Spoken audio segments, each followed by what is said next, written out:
మరి నేను దేవుణ్ణా? నేను దేవుడునని నాకు తెలుసు, నువ్వు దేవుడు అని నీకు తెలియదు. తెలుసుకోవాలంటే తనువు నేను కాదు, మనసు నేను కాదు అన్న సత్యాన్ని గ్రహించి ఆశలు భయములు త్యజించిన నాడు నువ్వు దేవుడు అని నీకు తెలుస్తుంది. ఈ ప్రపంచంలో మహాత్ముల గురించి, మహర్షుల గురించి దొరికే సమాచారం కంటే దొంగ సాధువుల గురించి, మతం ముసుగులో జనాల్ని మోసం చేసే దొంగ బాబాల గురించి ఎక్కువగా సమాచారం దొరుకుతుంది. బహుశా భగవంతుడు ప్రతి మనిషి తను సొంతంగా కొంచెం సాధన చేసి ఆ మహాత్ముల గురించి తెలుసుకోవాలని సంకల్పించాడో ఏమో. నేను మహావతార్ బాబాజీ గారి గురించి ఇంటర్నెట్ లో ఏదైనా సమాచారం దొరుకుతుందేమో అని వెతికాను. కానీ అవంతా అంతంత మాత్రంగా ఉండి పొడి పొడిగా ఉన్న సమాచారంతోనే ఉన్నాయి తప్ప కంప్లీట్ స్టోరీ ఎక్కడా నాకు కనిపించలేదు. నేను యూట్యూబ్ లో మొట్టమొదటిసారిగా తెలుగులో ఆయన కంప్లీట్ స్టోరీ చేయాలని మహావతార్ బాబాజీ సంకల్పించాడో ఏమో అనిపించింది. క్రియాయోగం గురించి, క్రియాకుండలిని దీక్ష గురించి ఈ మానవులకి, ఈ ప్రపంచానికే తెలియజెప్పిన మహాయోగి మహావతార్ బాబాజీ. సమస్త విశ్వ మానవాళికి దైవతత్వాన్ని, ప్రేమను అందచేయాలన్న మహావతార్ బాబాజీ గారి సంకల్పానికి నా ఈ ఎపిసోడ్ అంకితం. ఈ ఎపిసోడ్ లోకి వెళ్లే ముందు మనం 2 విషయాలు తెలుసుకోవాలి. మనుషుల్లో 7 చక్రాలు ఉంటాయి. మూలాధార, స్వాదిష్టాన, మణిపూరక, అనాహత, విశుద్ధి, ఆజ్ఞ. ఈ 6 చక్రాలు శక్తికి కేంద్ర స్థానాలు. ఇవి ఫిజికల్ గా ఎగ్జిస్టెన్స్ లో ఉండవు. అవి మానవుల్లోని శక్తి యొక్క కేంద్ర స్థానాలుగా 6 పొజిషన్ లో ఉంటాయి. ఈ 6 చక్రాల పైన నడినెత్తిలో సహస్రార చక్రం ఉంటుంది. మూలాధార చక్రం ఉన్న ప్రాంతంలో చుట్లు చుట్టుకుని అధోముఖంగా చూస్తున్న ఒక సర్పాకారంలో ఉన్న శక్తి నిద్రాణ స్థితిలో దాగి ఉంటుంది. అది ప్రతి జీవుల్లోనే ఉంటుంది. దీన్నే కుండలిని శక్తి అని అంటారు. ఈ కుండలిని శక్తి ప్రతీకగానే పరమశివుడి మెడలో సర్పాన్ని ధరించారని ఎందరో పండితులు, ఋషులు నమ్ముతారు. కొన్ని ప్రత్యేకమైన ప్రాణాహార, ప్రత్యాహార, ధ్యాన, ధారణ, సమాధుల సాధన ద్వారా ఆ అధోముఖంగా చూస్తున్న కుండలిని శక్తిని ఊర్ధ్వముఖంగా అంటే పైవైపుగా అన్ని చక్రాలను భేదించుకుంటూ అంటే అన్లాక్ చేస్తూ చివరగా ఉన్న సహస్రార చక్రాన్ని భేదించడాన్నే కుండలిని శక్తి జాగృతం అవ్వడం అంటారు. దీనికి అనేక ప్రత్యేక సాధనలు, ప్రాణాయామ పద్ధతులు అవసరం అవుతాయి. భౌతిక, మానసిక, ఆధ్యాత్మిక అభ్యాసాల ద్వారా ఈ సాధన చేయవలసి ఉంటుంది. రెండో విషయం బాబాజీ ముద్ర. ఈ బాబాజీ ముద్రని అపాన ముద్ర అని పిలుస్తారు. దీన్ని క్రియాయోగ సాధనలో వాడుతుంటారు. ఈ ముద్ర మనిషిలో ఉన్న మెంటల్ పొల్యూషన్ ని, టాక్సిసిటీని దూరం చేస్తుంది. మైండ్ ని ప్యూరిఫై చేస్తుంది. ఇంకా జీర్ణ వ్యవస్థను సుగమం చేస్తుంది. ఇంకా మన ఎపిసోడ్ లోకి ఎంటర్ అయిపోదాం. మరి ఇంకెందుకు ఆలస్యం, let's get in to my channel.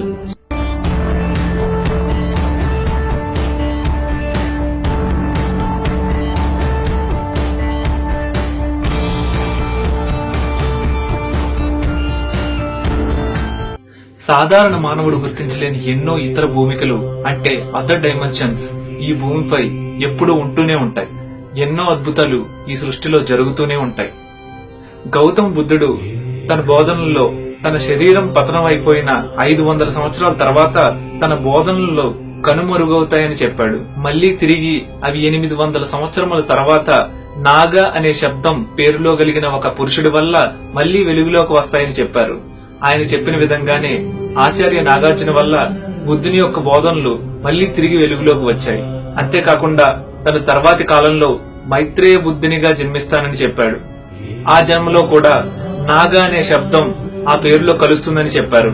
కొన్ని వ్యాఖ్యానాల ప్రకారం 203 ఏడీలో, కొన్ని వ్యాఖ్యానాల ప్రకారం 500 సంవత్సరాలు క్రీస్తు పూర్వంలో తమిళనాడుకు చెందిన పరింగిపట్టై అనే ఒక కుగ్రామంలో కావేరీ నది ఒడ్డున హిందూ మహాసముద్రపు తీరాన కుమారస్వామి దేవాలయ అర్చకుల దంపతులకి ఒక దివ్య శిశువు జన్మించాడు.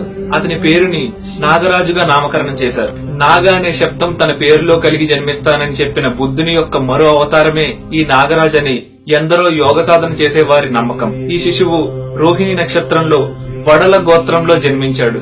శ్రీకృష్ణుడి జన్మ నక్షత్రం కూడా ఇదే అవడం ఒక విశేషం. గాఢాంధకార చీకట్లను పారద్రోలే ఆ పావన మూర్తి జననం కార్తీక పౌర్ణమి నాడు అవ్వడం ఆ శివ సంకల్పం కావచ్చు. అదే రోజు కుమారస్వామి తారకాసురునిపై విజయం సాధించిన రోజు కూడా కావడం మరో విశేషం. నాగరాజన్ నాన్నగారు అర్చక స్వామిగా పనిచేసిన కుమారస్వామి యొక్క దేవాలయం తమిళనాడులో ఈనాటికి మనకి దర్శనమిస్తుంది. చిరంజీవి నాగరాజు పరింగిపట్టైకి దగ్గరలో ఉన్న మణి గురుకులాన్ని సందర్శిస్తూ ఉండేవాడు. అక్కడి ప్రధాన అర్చకులు కుమారస్వామి యొక్క మధుర కీర్తనలు గానం చేయడం నాగరాజన్ మనసులో గాఢంగా ముద్ర వేసుకుంది. ఆనంద తాండవ నటరాజమూర్తి కొలువయ్యున్న చిదంబర క్షేత్రానికి ఈ పరంగి పట్టై అనే గ్రామం 17 కిలోమీటర్ల దూరంలో ఉంది. ఆధ్యాత్మిక భూమికల్ని ఈ అనంత విశ్వానికి పంచేయగలిగే అద్భుత క్షేత్రం చిదంబరం. అటువంటి చిదంబర క్షేత్రంలో నాగరాజు తన తండ్రితో కలిసి అనేక పుణ్యకార్యాల్లో పాల్గొనేవాడు. ఆ నాగరాజ్ అనే బాలుడే అనంతరం మహావతార్ బాబాజీగా ప్రసిద్ధి పొందాడు. మహావతార్ బాబాజీ యొక్క జీవితంలో 5 ముఖ్యమైన సంఘటనలు జరిగాయి. ఈ 5 సంఘటనలు నాగరాజ్ అనే సాధారణ బాలుడు మహావతార్ బాబాజీగా ఎదగడానికి ఎంతో దోహదపడ్డాయి. మొదటిది పనసపండు సంఘటన, రెండవది నాగరాజన్ అపహరణ, మూడవది భోగనాథర్ శిష్యరికం, నాలుగవది అగస్త్య దర్శనం, ఐదవది కుమారస్వామి అనుగ్రహం. శ్రీ బాబాజీ నాగరాజన్ తన బాల్యం గురించి చాలా కొద్ది విశేషాలు మాత్రమే తెలియజేశారు. తన జీవిత విశేషాలను తనంత తానుగా యోగి రామయ్య గారికి, విటి నీలకంఠన్ గారికి తెలియజేశారు. వీరిద్దరూ ఎవరో, బాబాజీ చూపించిన అనేక మహిమలు ఏంటో మనం మరో ఎపిసోడ్ లో చూద్దాం. ప్రస్తుతానికి వీరిద్దరి వల్ల బాబాజీ యొక్క బాల్య విశేషాలు వెలుగులోకి వచ్చాయని మాత్రం తెలుసుకుందాం. మొదటిది పనసపండు సంఘటన. నాగరాజన్ 4 ఏళ్ల వయసు ఉన్నప్పుడు తన తల్లిగారు ఒక పనసపండుని తన ఇంటికి తీసుకొచ్చారు. దగ్గరలో ఉన్న ఒక పండుగ కోసం ఆ పనసపండుని ఇంటిలో దాచిపెట్టి ఆమె పనిపై బయటికి వెళ్లారు. బాబాజీ చిన్నపిల్లాడు అవ్వడం వల్ల ఆ పనసపండుని ఎలా అయినా తినాలనే చిన్న కోరికతో ఆ పనసపండుని క్రమ పద్ధతిలో వలిచి మొత్తం తినేశాడు. తిరిగి వచ్చిన తల్లి తన తనయుడు చేసిన పని చూసి చాలా కోపం తెచ్చుకుని తన నోటిలో గుడ్డలు కుక్కింది. మరో గుడ్డతో ఆ నోటిని కట్టేసింది. నాగరాజన్ కి ఆ క్షణం ఊపిరి తీసుకోవడం చాలా కష్టమైంది. అప్పుడే ఒక ఆశ్చర్యం జరిగింది. ఈశ్వర ప్రేరితంగా ఊపిరిని చాలాసేపు నిలపగలిగి ఉంచే కుంభక స్థితి బాబాజీకి తనంత తానే లభించింది. ఊపిరాడక ఆ బాలుడు ఇబ్బంది పడుతున్నాడని, అది తన ప్రాణానికే ప్రమాదమని ఆ తల్లి తన నోటికి కట్టిన కుట్టల్ని తొలగించింది. నాగరాజ్కి ఆ క్షణంలో తల్లిపై కోపం గాని ద్వేషం గాని కలగలేదు. సహజంగా కుంభక స్థితి లభించిన కారణ జన్ముడైన నాగరాజ్ ఈ ప్రపంచంలో ప్రేమకు మొత్తం కేంద్ర స్థానం తల్లి అని గ్రహించారు. తన తల్లి చూపించిన అన్కండిషనల్ లవ్ ని అర్థం చేసుకుని ప్రేమమూర్తిగా మారారు. బంధాలకు అతీతమైన ప్రేమను గుర్తించి ఆయన చిన్మయత్వం వైపు అడుగులు వేశారు. రెండవది బాబాజీ అపహరణ. నాగరాజన్ కు 5 సంవత్సరాల వయసు ఉన్నప్పుడు పరంగిపట్టై శివాలయం ముందు జరుగుతున్న ఉత్సవాన్ని చూస్తున్నాడు. ఎంతో మంది గుంపులు గుంపులుగా ఉత్సవంలో పాల్గొంటున్నారు. ఇంతలో ఎక్కడి నుంచో ఒక అపరిచితుడు నాగరాజ్ ముందుకు వచ్చి ఆ బాలుణ్ణి తన భుజంపై వేసుకుని అక్కడి నుంచి పరుగులు తీశాడు. ఈ అపరిచితుడు పాకిస్తాన్ లోని బెలుబిస్తాన్ స్థానంలోంచి వచ్చాడని బాబాజీ గారు తెలియజేశారు.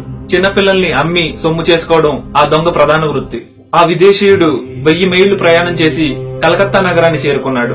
ఈశ్వర సంకల్పము అన్నట్లుగా ఆ నాగరాజుని బానిసగా ఒక వ్యాపారస్తుడికి అమ్మివేశాడు. ఆ వ్యాపారస్తుడు చాలా దయాహృదయుడు. నాగరాజుకి ఆ వ్యాపారి కొంతకాలానికి స్వేచ్ఛ ప్రసాదించాడు. అక్కడి నుంచి నాగరాజ్ జీవితం మరో కోణంలో అడుగుపెట్టింది. నిష్ఠ నియమాలు, ఆచార వ్యవహారాలతో గడుస్తున్న తన జీవితం మరొక దిశలో ప్రయాణించింది. నాగరాజ్ తన యజమాని తనకు స్వేచ్ఛను ప్రసాదించిన తర్వాత కొంతమంది సన్యాసుల బృందంతో చేరి కాలాన్ని చాలా పవిత్రంగా గడిపారు. నాగరాజ్ తేజో రాశిని చూసి ఆ సన్యాసులు చాలా ఆశ్చర్యపోయేవాళ్లు. కొంతకాలం వేదాలు, ఉపనిషత్తులు, భారతీయ పురాణాలలో పరిపూర్ణత గల కొంతమంది సాధువుల బృందంతో గడిపారు. రామాయణ, భారత ఇతిహాసాల్ని పరిపూర్ణంగా అధ్యయనం చేశారు. వాటిపై ఎంతో మంది సాధువులతో చర్చలు నిర్వహించేవారు. కొంతకాలం తర్వాత నాగరాజన్ మదిలో ఇలా అనుకున్నారు: మాటలు మార్గదర్శకత్వం మాత్రమే చూపుతాయి. ఎలాంటి శాస్త్రీయ బోధనైనా, హేతుబద్ధ పరిజ్ఞానమైనా అవి పరిమితుల్లోనివే అని తెలుసుకున్నారు. వాస్తవం ఏంటో తెలుసుకోవాలంటే వీటికి అతీతమైన మార్గంలో వెళ్లాలని తపన పడ్డారు. నాగరాజన్ కు 11 సంవత్సరాల వయసు వచ్చింది. కాశీ క్షేత్రం నుంచి అనేక మంది సాధువుల బృందంతో శ్రీలంకలో ఉన్న కతిర్గాం అన్న క్షేత్రానికి కాలినడకతో చేరుకున్నారు. కతిర్గాం శ్రీలంక దక్షిణ ప్రాంతంలో ఉన్న ఒక గ్రామం. దాదాపు నాగరాజన్ ఉన్న కాలానికి 800 సంవత్సరముల క్రితం గౌతమ బుద్ధుడు కతిర్గాంలో శ్రీ కుమారస్వామి వారిని దర్శించుకోవడానికి ఇదే ప్రయాణం చేశారని చెప్తారు. శ్రీలంకలో ఉన్న ఈ పవిత్ర క్షేత్రం హిందువులకు, బౌద్ధులకు ఎంతో ఆరాధ్య స్థానం. దీని కంటిన్యూ ఎపిసోడ్ నా నెక్స్ట్ ఎపిసోడ్ అయిన బాబాజీ పార్ట్ 2 లో చూడండి. మళ్ళీ కలుద్దాం. అంతవరకు బై బై.